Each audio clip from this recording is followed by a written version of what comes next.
Got a couple of super creepy ones for you this week. This is Murder Week for November 2nd.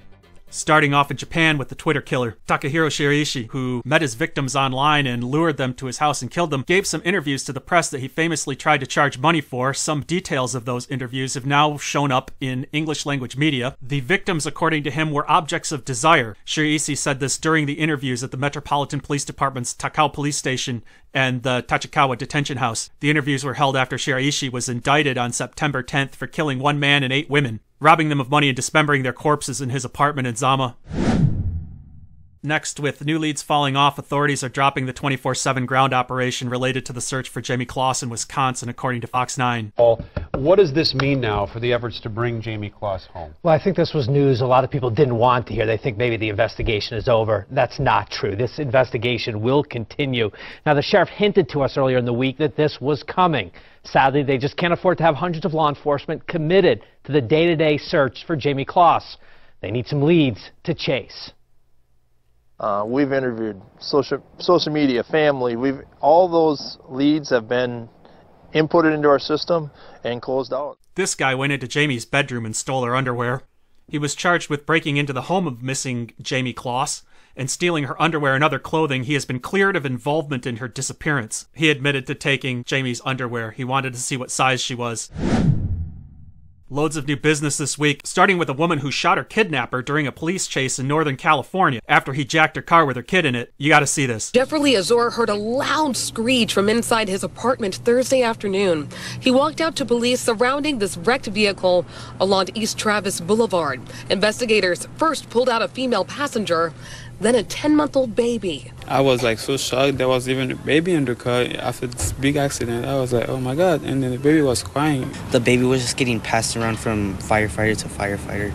Azor says the male driver was bleeding. As they pulled the man out of the vehicle, I think he was bleeding on the chest and on 2 sides of his chest. And then after that, they put him on the floor and then they were trying to do the CPR on him. Police say the chaos started a few blocks away with the female passenger shouting at an officer through her window, claiming to be kidnapped. I think she yelled something to the effect that she was being assaulted, and then the vehicle drove away. At that point, there was a short chase that ended here. Police say the 22-year-old driver was shot during the chase by the 24-year-old female passenger.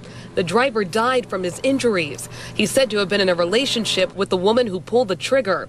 All of this happening just as school was letting out nearby. My goodness. Exciting stuff.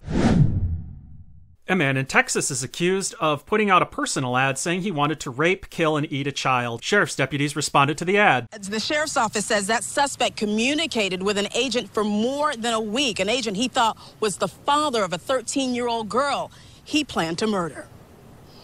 There are sick individuals in this world that would harm a child, would harm an adult, and we have to be forever vigilant in protecting our kids. That goal and a disturbing online ad soliciting a willing participant in an act of murder led Brevard County investigators to open a joint investigation with ICE, Homeland Security, and law enforcement officials in Texas. Sheriff Wayne Ivey says 21-year-old Alexander Barter of Shelby County, Texas, thought one of his undercover agents was a father willing to allow Barter to have his 13-year-old daughter. In his chats, he said, "I'm not into role playing. I want to actually rape, kill, and cannibalize her.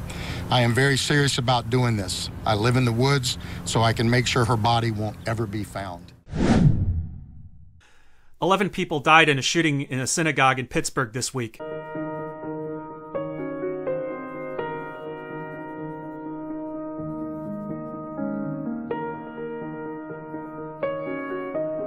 During the course of his deadly assault on the people of the synagogue, Bowers made statements regarding genocide and his desire to kill Jewish people.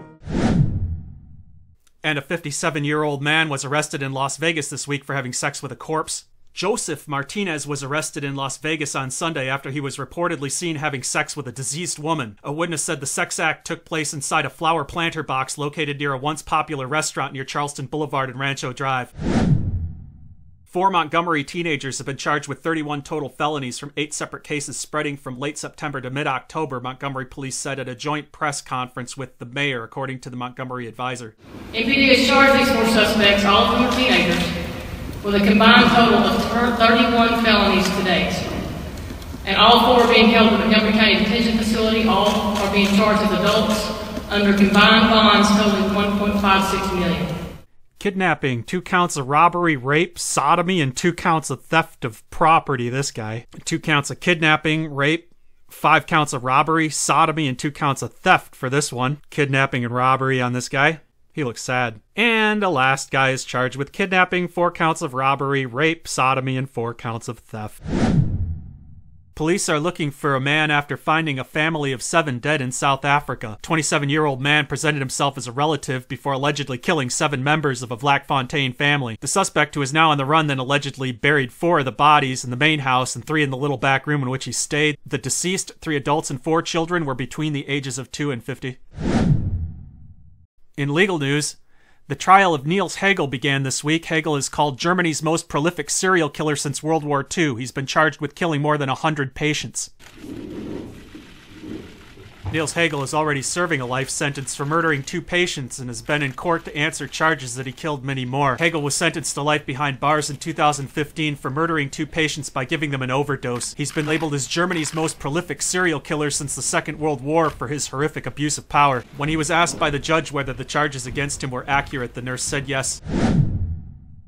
From 9 News in Perth, the Claremont serial killer is being confronted by the families of his victims in court. The man accused of the Claremont serial killings has appeared in person in a Perth court to hear an application for a trial by judge alone has been approved. Bradley Robert Edwards has pleaded not guilty to the murders of Sarah Spears, Jane Rimmer, and Ciara Glennon in the late 1990s. This is Jane Rimmer.